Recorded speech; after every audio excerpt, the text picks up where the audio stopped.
C'est une histoire de 3, 4, 5 ans. Et la première année, on a regroupé 50 bêtes à la fois, d'une seule fois, pour arriver à rapprocher tout ce qu'on voulait. Et ça a duré 2 ans, mais on diminuait le nombre de groupages. On a pris le choix de faire une période de vélage août-septembre, un peu octobre. D'abord parce qu'on a un temps libre là. Aussi le choix de ne plus avoir de vélage pendant les fêtes de fin d'année.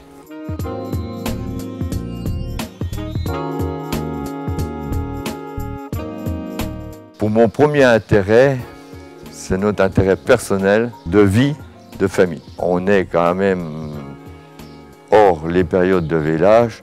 Nous sommes rentrés quand même à la maison à 18h, 18h30. On est quand même 8 à 9 mois tranquille. Hein. Donc il faut quand même avoir une certaine organisation si on veut, de l'autre côté, avoir du confort. Et la surveillance surtout des vaches, notre objectif c'est au minimum une demi-heure le matin avant que l'inséminateur arrive. En gros une demi-heure, 3/4 d'heure en début d'après-midi et le soir également pareil. Tout en restant immobile à une place bien définie en laissant tranquille le troupeau.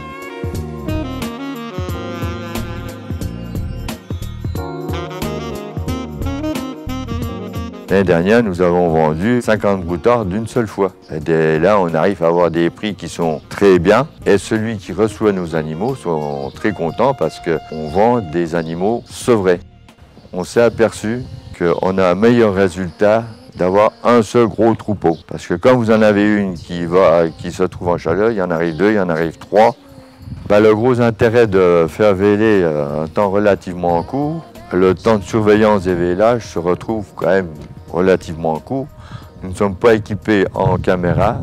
On est baigné dedans les vélages. Il n'y a que ça qui compte à la période-là.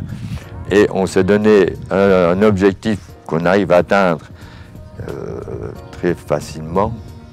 C'est le pourcentage de 5% à ne pas dépasser en mortalité, mais 5% en généralité. Hein.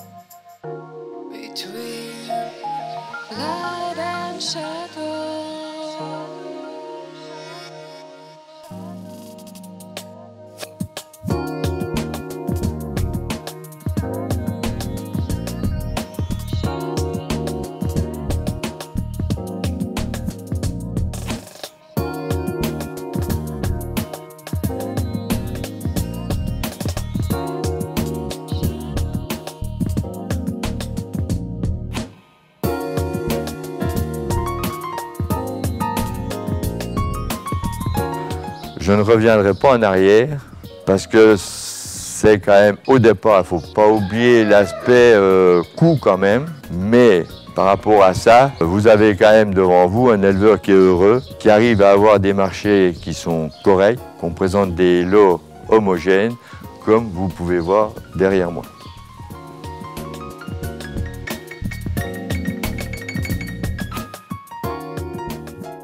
Pour répondre aux attentes de l'EARL du Haut-de-la-Fête, M. Beautrain-Bernard et ses associés, nous utilisons aussi la génétique en utilisant des taureaux à facilité de naissance tels que Exo 7P et Iceberg P. C'est des taureaux sans cornes qu'on peut utiliser sur les jeunisses par rapport à leurs index facilité de naissance, mais ils possèdent aussi des index AVEL que l'on utilise aussi pour l'ensemble du troupeau sur les vaches, tels que le taureau gaulois EBA qui correspond à la situation. Et nous avons aussi un autre taureau, jongleur GD, que je pense utiliser en masse au niveau des jeunisses, par rapport à son index facilité de naissance. Donc tout ceci nous permet d'utiliser de la génétique appropriée pour répondre aux objectifs de l'éleveur.